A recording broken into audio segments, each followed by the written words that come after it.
सो hi guys, start करते हैं। आज सेकेंड डे है हमारा DevOps real time interview question के ऊपर। ठीक है, और ये जो सीरीज होगी मैं सिंपल आपको बता रहा हूँ, सारा हम रियल टाइम के बेसिस पे बात करेंगे। और आपको ये जानना है कि जो इंटरव्यू में क्वेश्चन पुटअप किया गया उसको हमें एक्सप्लेन कैसे करना है। This is important. ठीक है, थ्योरेटिकल पढ़ना, प्रैक्टिकल करना ये भी इम्पोर्टेंट होता है, क्योंकि जो आप प्रैक्टिकल करते हो वही आप थ्योरेटिकल पे एक्सप्लेन करते हो, बोलते हो। ठीक है, तो वही सारा मैं आपसे डिस्कस करूंगा आज के इस इंटरव्यू क्वेश्चन के ऊपर। तो क्वेश्चन क्या है समझते हैं और देखते हैं और समझते हैं।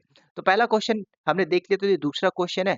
दूसरा क्वेश्चन है डेफिनेटली यार रियल टाइम के क्वेश्चन है कि how can you add an existing instance to a new auto scaling group. अब ये काम आपको थोड़ा-सा देखना है कि आप नए ऑटो स्केलिंग ग्रुप के अंदर कैसे ऐड करते हो, ये तो इम्पोर्टेंट है, लेकिन ये चीज़ ना थोड़ा-सा वैरी भी करेगा। क्या वैरी करेगा? जब आपसे क्वेश्चन पुट अप किया गया कि एक्जिस्टिंग इंस्टेंस को न्यू ऑटो स्केलिंग ग्रुप के अंदर ऐड करना है। अब ये आंसर वो लोग बता पाएँगे जिन्होंने ऑटो स्केलिंग ग्रुप के कॉन्सेप्ट को पढ़ा होगा। ठीक है? उसने उसपे हैंड्स ऑन किया होगा तो डेफिनेटली बता पाओगे। अब यहाँ पे जिसने इसका लैब भी परफॉर्म किया होगा, तो वो उसके स्टेप को भी बता देगा। समझ रहे हो? जॉब ऐसे ही लगती है ना? जिन्होंने आज जॉब ली है उसको पता है सारे स्टेप, उसको सारा रट लिया है एक प्रकार से। समझ रहे हो? तो कॉन्सेप्ट क्लियर होना चाहिए, जॉब लगने से कोई नहीं रोक सकता। तो अब इसमें हम समझते हैं कि क्या-क्या हमें यहाँ पे एक्सप्लेनेशन करना है। ठीक है? तो इसके अंदर कुछ जो पॉइंट है एग्जिस्टिंग इंस्टेंस के अंदर जब आप ऐड कर रहे हो तो वो आपको बताना पड़ेगा। तो पहला क्वेश्चन यहाँ पे जो आंसर आपको बताना है कि कैसे आपने किया है परफॉर्म। कई बार ऐसा होता है कि इंटरव्यूअर आपसे पूछ लेता है, तो आप एक नया ऑटो स्केलिंग ग्रुप क्रिएट करोगे। उसका जो भी डिजायर्ड कॉन्फ़िगरेशन होता है, कॉन्फ़िगरेशन मतलब जैसे कि आपने उसके अंदर डिफाइन किया हुआ इंस्टेंस का टाइप है, इमेज है, सारा कुछ आप लेके चलते हो, तो आपको ये सारा इंश्योर करना पड़ेगा एग्जिस्टिंग इंस्टेंस के अंदर। जो भी रिक्वायरमेंट्स है, नीड है, उसको आपको यहाँ पे लेके चलना पड़ेगा। उसके बाद स्टेप वही है भाई, आप ऑटो स्केलिंग ग्रुप के अंदर जाओगे, वहाँ पे कुछ डिटेल्स के अंदर पॉइंट मिलते हैं, एक्शन के अंदर और एडिट के अंदर, और ये चीजें बदलेंगी नहीं।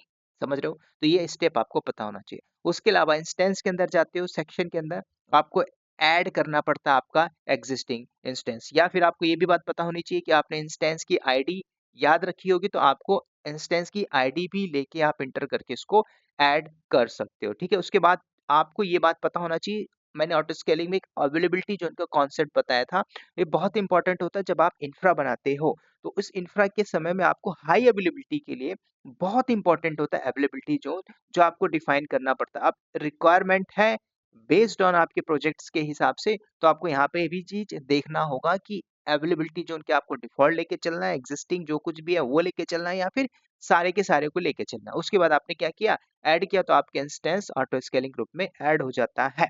ठीक है, तो ये आपके 6 से 7 स्टेप है, ये आपके प्रैक्टिस पे ही डिपेंड करता है। लेकिन इसके अलावा भी कुछ बातें आपको ध्यान में रखनी, जैसे आपने ऑटो स्केलिंग ग्रुप को क्रिएट किया, ठीक है, विद डिजायर कॉन्फ़िगरेशन के साथ। ठीक है, ये तो आपने कर लिया, लेकिन इसमें कुछ आपको फैक्टर ध्यान में रखने हैं।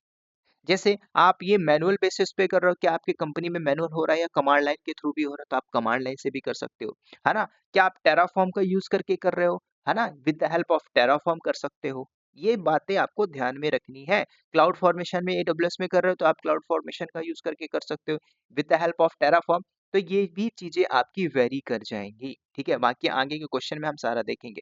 उसके बाद इसके अंदर कुछ सेकंड टर्म है, जब आप एडब्ल्यूएस ऑटो स्केलिंग को अटैच कर रहे हो, तो उसकी इंस्टेंस आईडी, है ना, ऑटो स्केलिंग ग्रुप का नेम, और ऑटो स्केलिंग ग्रुप का जो भी नाम आपने डिफाइन किया वो थोड़ा सा इंपॉर्टेंट होगा। कब? जब आप कमांड लाइन से करोगे।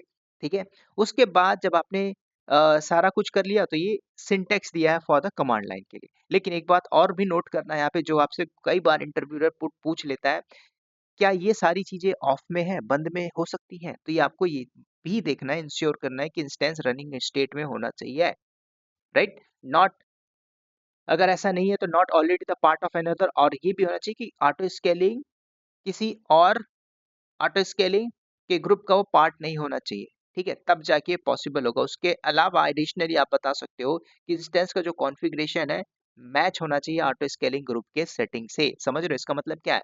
जब हमने ये देखा था कि जो आपने ऑटो स्केलिंग ग्रुप बनाया हुआ था, तो उस ग्रुप को जब आपने बनाया हुआ था तो भाई उसमें पूरी इंस्टेंस आईडी सॉरी उसमें जो भी आपने सिक्योरिटी ग्रुप लिया था, है ना? उसमें जो भी आपने वीपीसी लिया था, तो उस वीपीसी से सारा कुछ अटैच है कि नहीं? तो वही बात है कि उसका जो कॉन्फ़िगरेशन है उस ग्रुप के सेटिंग से ऐड होना चाहिए, अदरवाइज़ ये चीज़ फेल हो जाएगी।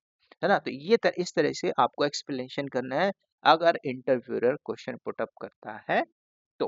ठीक है? तो ये था क्या दोस्तों हमारा सेकंड इंटरव्यू क्वेश्चन। होप आपको ये बात समझ में आ गई होगी। और इस वीडियो में अगेन इतना ही, फिर मिलते हैं नेक्स्ट इसी के किसी पार्ट पे। तब तक के लिए bye bye, take care and wish you all the best.